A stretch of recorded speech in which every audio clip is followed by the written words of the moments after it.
En distintas oportunidades hablamos de la deuda externa argentina. Hablamos de una deuda fraudulenta. Presentamos este material justamente antes de ser presentado en la Feria del Libro, el crimen de la deuda externa en nuestro país. Con Néstor Forero. Néstor, gracias por haber venido. No, muchas gracias por invitarme nuevamente para poder aclarar un poco algunas cuestiones sobre este que es el mayor fraude que tiene la República Argentina. Bueno, pero avanzó, Néstor, esto. Sí. Avanzó porque hay un reclamo para que Martínez de Hoz pague por su responsabilidad. Hay otro reclamo para que Domingo Cavallo se haga cargo, por habernos hecho cargo a todos en su momento, de estatizar la deuda privada. Sí, vamos por partes. Nosotros como grupo de trabajo que debía asesorar al juez, encontramos que no había habido ninguna acción del Estado, ni ninguno de los poderes del Estado, para interrumpir la prescripción civil. ¿Qué significa eso? A ver. Una vez que hay un fallo penal, hay 10 años para poder iniciar una acción civil de reparación.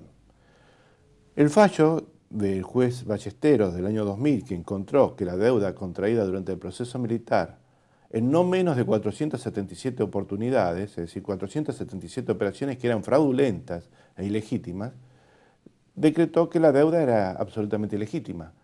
Pero no procesó penalmente a Martínez de Hoz porque desde que se inició la causa, que terminó, fueron 18 años. Es decir, que estaba prescripto la causa penal. Pero estaba abierta la instancia civil de reparación por los daños ocasionados a la nación. Y nadie lo había hecho. Entonces nosotros nos presentamos y pedimos la interrupción de la prescripción que vencía el 13 de julio del año pasado, del 2010, y todavía se está tramitando si es posible o no. Gracias a esa solicitud que nosotros hemos hecho, es que se ha pedido que Martínez de Hoz y los demás responsables durante el proceso militar de haber contraído la deuda externa, estoy hablando de todos los ministros de Economía y todos los directorios del Banco Central, que están probados que han participado de estos ilícitos, respondan con sus bienes personales por un acto de reparación. Esa es una de las cuestiones a las cuales hemos iniciado una causa. Los juzgados hasta ahora no saben cómo decirnos que no. Estamos pidiendo, por favor, que el Procurador del Tesoro y el Procurador General de la Nación se presenten como querellantes en nombre del Estado Nacional y del patrimonio de todos los argentinos para que sean ellos los que impulsen la causa y no nosotros. Nosotros solamente lo hacemos esto como un acto precautorio para preservar los derechos de la nación y del pueblo argentino, pero no nos corresponde a nosotros seguir adelante, sino al Procurador del Estado. Si que nosotros siguiéramos adelante, en un momento dado el Estado Nacional tiene que asumir la responsabilidad de defender el patrimonio público. Seguro. Y eso es indudable. Nosotros lo que hacemos es, ante la inacción, actuamos por una cuestión de conciencia personal y una conciencia colectiva. Es lo que pensamos que cualquiera en nuestro lugar haría, pero necesitamos el apoyo del Estado Nacional. Ahora, lo que corresponde a Cavallo, que es una instancia que pidió el fiscal Delgado, se debe a esta secuencia. Nosotros encontramos que en el fallo del año 2000, habiéndose encontrado no menos, como dice el fallo, no menos de 400 operaciones ilegales, el juez tiene la obligación, la potestad y la obligación de decretar la nulidad absoluta de esas operaciones. Se lo manda el artículo 1047 del Código Civil. El juez en primera instancia nos dijo que no iba a tratar el tema. Fuimos a la Cámara de Apelación, la Cámara de Apelación dijo, ¿para qué se molestan en discutir o investigar cosas que están prescriptas y que además hacen a la política económica de un país y de un gobierno? No estamos hablando de política económica, estamos hablando de ilícitos, de fraudes, no una política económica que pudo haber sido perjudicial o no. Estamos hablando de ilícitos. Sí, que puede ser perjudicial a un sector. No, esto es un ilícito. Claro. Es decir, cuando el camarista Fará les pone esto, está planteando la impunidad de todo ilícito que se produzca en el Estado. Por eso reacciona el fiscal Delgado e inmediatamente solicita el procesamiento de Domingo Felipe Cavallo. El juez rápidamente le da curso al Procurador del Tesoro y al Procurador General de la Nación para que participen. Y en esa situación estamos. Es lo mismo que nosotros venimos pidiendo desde hace más de un año. Pero, para ser justos, si vamos a hablar de la estatización de la deuda, tenemos que empezar con Domingo Felipe Cavallo, que era el presidente del Banco Central cuando comenzó esto en abril del año 82, pero esto continuó en el gobierno constitucional, con excepción de Grispun, que se negó, y después culminó con la estatización de toda esa deuda, que alcanza los 17.206 millones de dólares, y que fue responsabilidad de Zurril, Juan Vital Zurril, de Mario Broderson como secretario de Hacienda y José Luis Machinea como presidente del Banco Central.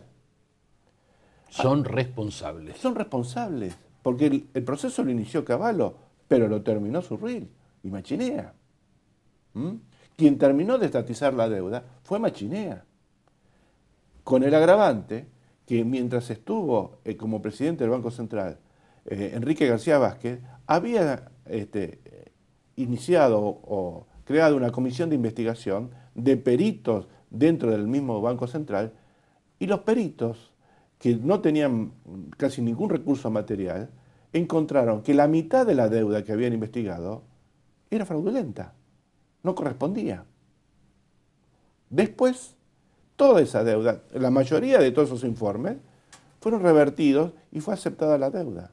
Repito, 17.206 millones de dólares que fue a parar a la deuda nacional y que corresponden a beneficios otorgados a determinadas empresas, para que los accionistas de esas empresas vivan cada vez mejor a costa del hambre del pueblo argentino, como nos ha sucedido desde el año 86 hasta el 2001, 2002, y que todavía tenemos las secuelas de esa situación. Néstor, hoy por hoy, y tantos años, ¿no?, luchando con este tema, ¿se te escucha más? ¿Notás que se te escucha más? Creo que por una situación nacional e internacional se nos está escuchando un poco más. Hace unos años atrás estábamos en el pleno desierto. Hoy sí, tengo la suerte de que me llamen de universidades, de centros culturales, de algunas radios, algunos diarios y programas de televisión como el tuyo, que siempre está dando la puerta abierta, y efectivamente se nos está escuchando más, porque estamos en un mundo que ya no pueden parar los perjuicios, el estrago que está causando la usura a nivel mundial. Y esa es una situación que no tiene reparo, es decir, o triunfa el poder internacional del dinero con la usura y el mundo es sometido a una esclavitud nunca vista, o los pueblos del mundo reaccionan contra la usura y iniciamos una nueva era de otro tipo de relación y de diálogo entre las naciones, contra el poder internacional financiero. Porque esto es una estructura mundial de sometimiento. Lo estamos viendo ahora en Europa, pero nosotros los latinoamericanos lo hemos vivido desde los años 80, o un poco antes, desde los golpes militares causados en la década El plan Cóndor, diríamos, ¿no? Claro. En nuestros países, ¿no? Yo diría que es más, que los golpes militares, por ejemplo el nuestro del año 76, se fue a justificar el cambio de modelo económico que teníamos. Teníamos muchas limitaciones, pero teníamos un sistema económico basado en la producción. Y pasamos prácticamente a tener un sistema financiero de renta financiera, basado en la renta financiera, y de exportaciones de materias primas sin valor agregado. Nos hemos desindustrializado. Y esto no es un problema de Argentina, sino de toda Latinoamérica. Nos han desindustrializado. Tal vez lo máximo exponentes somos nosotros los argentinos. Mira, había un profesor británico que tenía cátedra en la Universidad de Birmingham, Harry First, que era discípulo de un premio Nobel de Economía británico, que estudió en la República Argentina desde sus comienzos, porque decía que no se entendía la riqueza británica sin conocer la ecuación anglo-argentina. Y escribió 2 libros. El primero, Gran Bretaña y Argentina en el siglo XIX, publicado en el año 66. Y la segunda parte es La Argentina, que habla de la Argentina hasta los 70. Y dice en la página 245, como no sea mediante una guerra civil devastadora, no veo cómo terminar con la revolución industrial, científica y tecnológica iniciada por el general Perón. Eso fue escrito en el año 68. Es decir, la destrucción industrial y el sometimiento social y de salud y los sistemas educacionales y políticos estaban planificados de antemano. Entonces la deuda, por eso la deuda es un crimen. En otros países la deuda se utilizó para industrializar. A nosotros se utilizó para el saqueo, para la fuga de capitales, para que determinadas empresas se beneficiaran y fundamentalmente para arruinar la economía nacional. Ahí tenés muchos números, Néstor, pero sí, prefiero detenerme en algo que medio que me impactó. 477 ilícitos. Sí, operaciones que no se investigaron todas, pero de las que se investigaron, porque el grupo de peritos era muy poco, muy pequeño, de las que se investigaron encontraron 477 operaciones ilegales. Encontraron que no había registros de la deuda externa. El Banco Central... O sea, sin registro. Claro. Directamente. Los directores del Banco Central, cuando fueron a declarar... Con este tema, perdón, con este tema sigo sorprendiéndome. O sea, mira que uno trata, ¿no? Pero cada vez me sorprende más esto, ¿no? Cuando fueron a declarar los directores del Banco Central, porque había una enorme controversia, porque los números del Banco Central eran distintos de la Secretaría de Hacienda y eran distintos de la Contabilidad General de la Nación. Cuando fueron a declarar los directores del Banco Central, dijeron, no, nosotros registros contables no llevamos, son estadísticos y las operaciones las anotábamos en una libretita negra. El Banco Central no era el almacén de la esquina.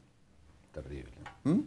Después, como no se ponían de acuerdo, en el año 88 le dieron el registro de la deuda al Chase Manhattan Bank. Después, como seguían no poniéndose de acuerdo, Domingo Felipe Cavallo, en el año 92, le dijo a los acreedores que le dijeran cuánto debíamos, porque según las propias declaraciones de Domingo Felipe Cavallo, pagaba sin saber lo que pagaba, porque pagaba no por el bono que venía, sino por el aviso de vencimiento de un bono, y no estaba registrado. Entonces, se hizo una auditoría que se hizo a una compañía internacional, pagada por los acreedores, y en el contrato dice, en caso de controversia entre la contabilidad de la nación y los bancos acreedores, se acepta como bueno lo que digan los bancos acreedores. Esa es parte de este increíble fraude continuado que se produce en la República Argentina. Terrible, Néstor. Vamos a seguir con este tema. Sabés que estamos comprometidos con esto y nos pone contento que se te escuche, que se te escuche cada vez más. Por lo pronto, tomar conciencia y conocer un poco más sobre esto. No, muchas gracias por la oportunidad y seguimos peleando. Gracias, Néstor. No, gracias a usted. Pausa.